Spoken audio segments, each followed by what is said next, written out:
तो इस बार का वर्ल्ड कप किसी अजूबे से कम नहीं है। इतने सरप्राइजेस भरे हुए हैं इस बार के वर्ल्ड कप के अंदर कि अब पता नहीं क्या क्या होगा। अगर शुरुआत में इतना सब कुछ हो गया है तो अब इसके बाद क्या क्या होगा, अब यही देखना बाकी रह गया। इतने सारे सरप्राइजेस भरे हुए हैं। एक तो पहले में ही ये अपने आप में एक बहुत बड़ा वर्ल्ड कप था। 20 टीमें एक साथ पहली बार खेलते हुए हमें दिख रही थी वर्ल्ड स्टेज में। और उसके बाद फर्स्ट टाइम अमेरिका को मौका मिला इसको होस्ट करने का।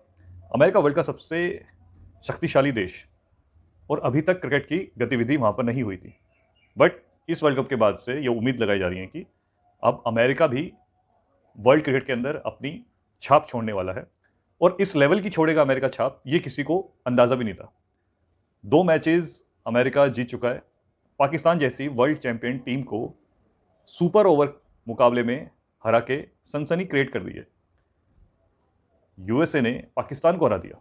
बट जिस हिसाब से अमेरिका ने ये पूरा टूर्नामेंट की रचना करी, इतनी चालाकी से, इतनी बढ़िया स्ट्रैटेजीज से अपने जाल में बड़ी बड़ी टीमों को फंसाया है, और ये टूर्नामेंट फंसेगा। और आप देखिए, मैं कोई नेगेटिव सेंस में नहीं कह रहा हूँ, मैं एक पॉजिटिव वे में कह रहा हूँ। अगर वर्ल्ड में कहीं डोमिनेंस की बात आती है तो वहाँ पर अमेरिका का नाम ज़रूर आता है। और अमेरिका कैसे चाहेगा कि हम वर्ल्ड कप खेले और हमारा वर्ल्ड के अंदर डोमिनेंस ना रहे। तो ऐसी चीज़ अमेरिका अच्छी तरह बखूबी तरीके से जानता है करना। इस बार भी कुछ हुआ ऐसे।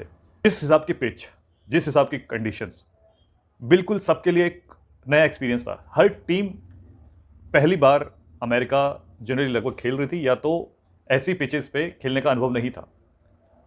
और बिल्कुल एक फॉरेन कंडीशन किसी भी टीम के लिए, किसी भी प्लेयर के लिए। और अपनी होम कंडीशन का भरपूर मात्रा में पूरा फायदा उठाना। आपके सामने कोई दूसरी टीम टिक ही नहीं पा रही है। ऐसा नहीं कि आपके प्लेयर्स कुछ ज़्यादा ही अच्छा खेल रहे हैं, या आपके प्लेयर्स ने कुछ ऐसा ही बड़ा कमाल कर दिया हो, ऐसा भी कुछ नहीं है। बट एज अ यूनिट आपको कंडीशंस की ज़्यादा समझ है, आपको अपनी होम कंडीशंस की ज़्यादा प्रैक्टिस है ऑब्वियसली, और उसका फ़ायदा अमेरिका को मिलता हुआ दिख रहा है इस टूर्नामेंट के अंदर। एक के बाद एक उलटफेर हो रहे हैं।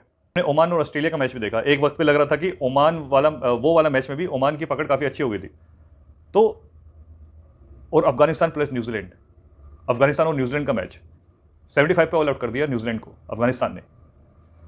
इतने बड़े बड़े उलटफेर मैचेस हो रहे हैं, एक्सपेक्टेड ही नहीं थे। जो टीम सोच नहीं सकती कि हम यहां पर अच्छा परफॉर्म करेंगे, वो जीत रही है।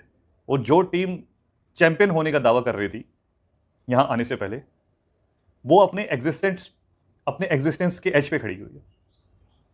तो इतने बड़े बड़े उलटफेर हो कैसे पा रहे हैं आज इस पूरे टूर्नामेंट में? ऐसा क्या हो गया है कि जो किसी बैट्समैन के पल्ले नहीं पड़ रही? बैटिंग करना इतना मुश्किल क्यों हो गया? टीम बॉल को अच्छी तरह जज क्यों नहीं कर पा रही है? हर किसी को खेलने में इतनी डिफिकल्टीज हो क्यों रही है? और एक टीम अच्छा खेल रही है, दूसरी टीम उसका अपोजिट ही क्यों खेल रही है? मैंने नेपाल की जब बैटिंग देखी थी, जब नेपाल और नीदरलैंड्स का जो मैच था, उसमें उसी मैच में पता चलने लग गया था कि नहीं, कुछ ना कुछ तो है, कुछ तो ऐसा है यहाँ के ग्राउंड्स और यहाँ के पिचेस में कि उतना ईजी नहीं रहने वाला। फर्स्ट इनिंग में ही दिख गया था नेपाल की। जब तक आपको इसकी कंडीशंस की अच्छी तरह अगर नॉलेज और प्रैक्टिस नहीं है, आप यहाँ पर सर्वाइव नहीं कर सकते। अच्छे से अच्छा बैट्समैन यहाँ पर फेल हो सकता है।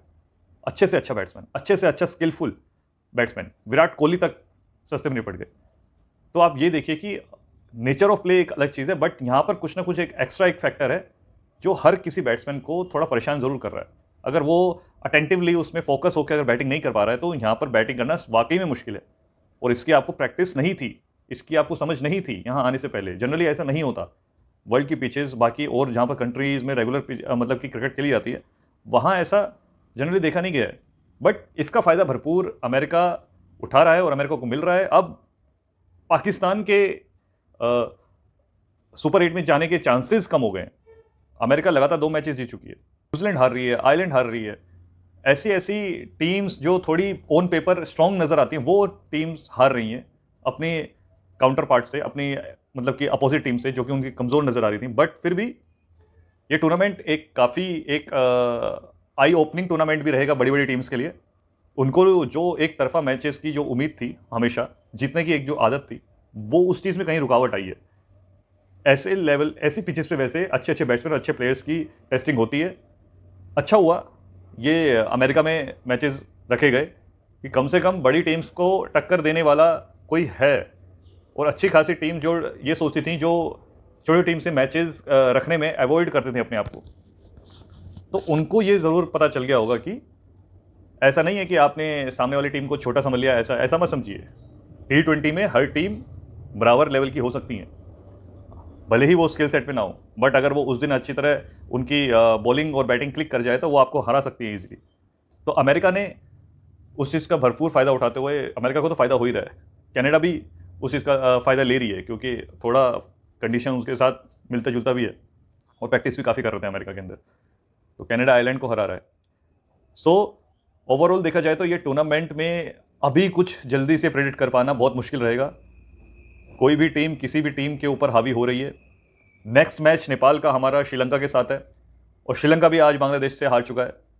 तो गॉड नोज, हु नोज कि नेपाल भी बांग्लादेश और श्रीलंका के ऊपर भारी हो जाए।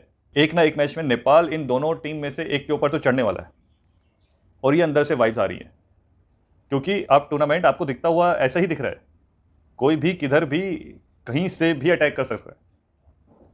तो ये सारी चीज़ों को देखते हुए तो देखिए, एसोसिएट क्रिकेट के लिए तो काफ़ी अच्छी बात है, और जो हमारे फुल नेशन, जो टेस्ट प्लेइंग नेशंस हैं, उनके लिए एक आई ओपनिंग टूर्नामेंट है, उनको रिकंसाइल करना पड़ेगा अपने आप को। बट ओवरऑल देखा जाए तो टूर्नामेंट काफ़ी इंटरेस्टिंग है, मैचेस कोई बोरिंग नहीं है, काफ़ी सारे ही मैचेस कंपेटिटिव है, हर मैच में देखने का मज़ा अलग है। इतने अप्स एंड डाउन्स, इतने सरप्राइजिंग एलिमेंट, दो बार सुपर ओवर हो गया अभी स्टार्टिंग में ही, तो ये टूर्नामेंट के अंदर बहुत कुछ छुपा हुआ है, और भी सरप्राइज एलिमेंट आपको देखने को मिलेंगे।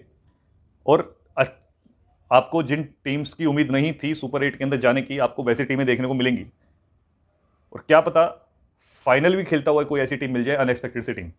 हमारी परफॉर्मेंस जो पहले मैच में रही उतनी बुरी नहीं थी, कंडीशन को देखते हुए हमने कुछ हमारी फील्डिंग्स की वजह से ही हमने अपने जो फील्डिंग फॉल्ट्स हुए, कैच छूटे हमसे, काफ़ी फॉल्ट की वजह से ही हमने वो मैच लूज़ किया है। इवन बॉलिंग हमारी काफ़ी टाइट ही रही थी उतने कम स्कोर के लिए। अगर 20-25 रन हमारे पास स्कोर बोर्ड में और एक्स्ट्रा होते तो ये मैच हमारे पास आता, गारंटी थी इस बात की, क्योंकि इस पिच पे सर्वाइव करना बहुत मुश्किल है, और अगर कोई अच्छी तरह इसमें फोकस करके बैटिंग कर जाए तो फिर उसको कंडीशंस की समझ हो जाती है, फिर वो इजीली रन स्कोर कर सकता है। बट ऐसा है कि as a team unit act करना ज़रूरी है। एक या दो प्लेयर्स की वजह से ये इन पिचेस के ऊपर जीत पाना बहुत मुश्किल होता है, टीम एफर्ट चाहिए होता है, हर किसी से एक लेवल का एफर्ट चाहिए। और नेक्स्ट मैच में श्रीलंका के साथ, श्रीलंका भी देख लीजिए हार के आई है, नेपाल भी हार के आई है, तो श्रीलंका भी उस विनिंग मेंटेलिटी के साथ उतरेगी, और नेपाल को भी अपनी एक पहली जीत की ज़रूरत होगी।